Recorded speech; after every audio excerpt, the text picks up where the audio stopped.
من تبع ہدایا فلا خوف علیہم ولا هم یحزنون۔ ہم نے کہا تم سب یہاں سے اتر جاؤ، بس اگر میری طرف سے ہدایت آئے تو جو اس ہدایت کی پیروی کرے گا بس اس کے لیے کوئی خوف نہیں ہوگا اور نہ ہی وہ غمگین ہوں گے، یعنی ان کے لیے کوئی خوف نہیں ہوگا اور نہ ہی وہ غمگین ہوں گے۔ تو آدم اور ان کی اولاد سے پہلے یہ وعدہ کس سے کیا گیا؟ آدم علیہ السلام سے، کہ میری طرف سے ہدایت آئے گی، اب تم زمین پہ جا رہے ہو تو ہدایت کا انتظام میرے ذمہ ہے۔ یہاں پہ آپ دیکھیے آیت کہاں سے سٹارٹ ہو رہی ہے، یا بنی آدم۔ تو آدم اور ان کی اولاد سے یہ وعدہ ان کو شیطان اور اس کے لشکروں کی شر سے بچانے کے لیے تھا، کیونکہ اتنا بڑا واقعہ پیش آ گیا، اور لاسٹ ٹائم بھی ہم نے پڑھا کہ ظاہر ہے کہ فکر ہوتی ہے۔ تو ویسے بھی یعنی اس کی فطری ضرورت بھی محسوس ہوتی ہے جب ہم قصہ آدم و ابلیس پڑھتے ہیں، کہ ان شیاطین کے حملوں سے بچنے کے لیے کسی بڑے کور کی ضرورت ہے، اور وہ کور کیا ہے؟ وہی جس کے ذریعے ہدایت آئی۔ اور کس پر یہ ہدایت اتاری گئی؟ آپ دیکھیں، رسولوں پر۔ تو اس ہدایت میں یعنی جو جو رسولوں پر آئی، وہ کس فارم میں آئی؟ وہ کتابوں کی فارم میں آئی۔ تو یہاں پہ یہ بات رسولوں کے اینگل سے آئی ہے۔ یہ بات میں کیوں کر رہی ہوں رسولوں کے اینگل سے آئی ہے؟ کیونکہ آپ دیکھیں کہ دوبارہ سے آیت دیکھ لیجیے، یا بنی آدم اما یاتینکم رسل منکم، رائٹ؟ اگر تمہارے پاس میری طرف سے کوئی رسول آ جائے، اور وہاں پہ کیا بات ہوئی تھی اس پہ سورۃ البقرہ میں، فَإِمَّا يَأْتِيَنَّكُم مِّنِّي هُدًى، تو میری طرف سے اگر تمہارے پاس کوئی ہدایت آئے، وہاں پہ یہ ہے کہ یعنی وہی کی بات تھی، اور یہاں پہ رسولوں کے اینگل سے بات آئی ہے۔ آئی ہوپ کہ اٹ از کلیئر، کیونکہ ہدایت انسانوں تک رسول ہی لے کر آئے، وہ اللہ تعالیٰ کی آیات لوگوں کو سناتے۔ تو ایک پوائنٹ سمجھنے کا یہ ہے کہ شیطان سے بچنے کے لیے رسولوں کی پیروی ضروری ہے، کیونکہ رسول اسی چیز کا حکم دیتے ہیں جو اللہ تعالیٰ ان کو حکم دیتے ہیں۔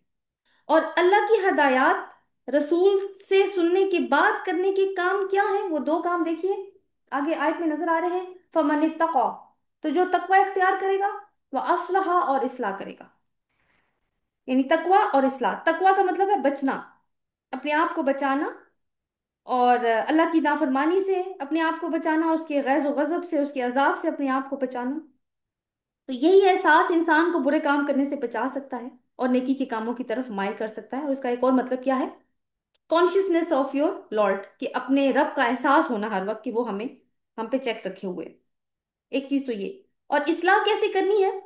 کہ پہلے جو بھی رویہ تھا زندگی گزارنے کا، اب چونکہ آ گئی نا ہدایت رسولوں کے ذریعے، تو پہلے جو بھی رویہ تھا زندگی گزارنے کا، اس کو اللہ کی بھیجی ہوئی ہدایات کے آئینے میں پرکھنا ہے، اور پھر اپنی اصلاح کرنی ہے جہاں جہاں پہ پرابلم ہے۔ تو اگر یہ تین کام کر لیے، ویسے بیسیکلی ایک ہی کام ہے کہ رسولوں کی پیروی، باقی جو دو کام ہے تقوی اور اصلاح، وہ تو اس کا پھر نتیجہ بن جاتے ہیں، تو پھر دنیا میں کوئی غم نہیں ہوگا اور نہ مرتے وقت کوئی خوف ہوگا۔ خوف کا تعلق مستقبل کے خطرات سے جڑتا ہے، اور حزن کا ماضی میں ہونے والے واقعات سے۔ یہ ڈفرنس ہم نے سمجھنا ہے۔ تو جو وہی کو فالو کریں گے، ان کو نہ اس بات کا خوف ہوگا کہ آگے جا کر میرا کیا بنے گا، اور نہ گزرے ہوئے زندگی کے واقعات پر کوئی حزن کہ زندگی تو گناہوں میں گزری، اب کیا کریں۔ تو آپ دیکھیں کہ زندگی یعنی ہر لمحہ ہی جو ہے وہ تقوی اور اصلاح کے ساتھ گزرے گا، تو پھر خوف اور حزن کا کوئی چانس نہیں رہے گا۔ اگلی آیت دیکھتے ہیں، آیت نمبر 35۔ وَالَّذِينَ كَذَّبُوا بِآيَاتِنَا وَاسْتَكْبَرُوا عَنْهَا أُولَٰئِكَ أَصْحَابُ النَّارِ، اور وہ جنہوں نے جھٹلایا ہماری آیات کو اور تکبر کیا، دو کام، اور ان سے تکبر کیا، یہی لوگ ہیں جو آگ کے ساتھی ہیں، ہم فیہا خالدون، وہ اس میں ہمیشہ رہنے والے ہیں۔ یعنی دوزخ میں جانے کے لیے کیا کافی ہے؟ کذبو، اللہ کی آیات کو جھٹلا دینا۔ اس میں ویسے ہم کافی بحث کر چکے ہیں کہ اس کا مطلب کیا ہے۔ دوسرا ہے وستک، آگے آئے گی بھی، پھر ہم دوبارہ دیکھ لیں گے۔ وستکبرو، رسولوں سے، کیونکہ رسولوں کے اینگل سے بات ہوئی نا، تو رسولوں سے متکبرانہ رویہ رکھنا، ان کو حقیر سمجھنا، ان کے پیغام کو ڈاؤن گریڈ کرنا، اپنے آپ کو بالا تر سمجھتے ہوئے، یہ کس کی خوبی ہے؟ ابلیس کی۔ تو پچھلی آیت میں وہی کو فالو کیا تو کوئی غم اور حزن نہیں، اس آیت میں شیطان کے راستے کو فالو کیا تو ہمیشگی کی زندگی کا غم اور حزن لے لیا، کیونکہ جو راستہ وہی کا نہیں ہے یا رسولوں کا نہیں ہے، پھر وہ شیطان کا راستہ ہے۔ تو کور پھر کیا ہے شیطان سے؟ وہی اور رسولوں کے راستے کی پیروی۔ اگر بچنا ہے اس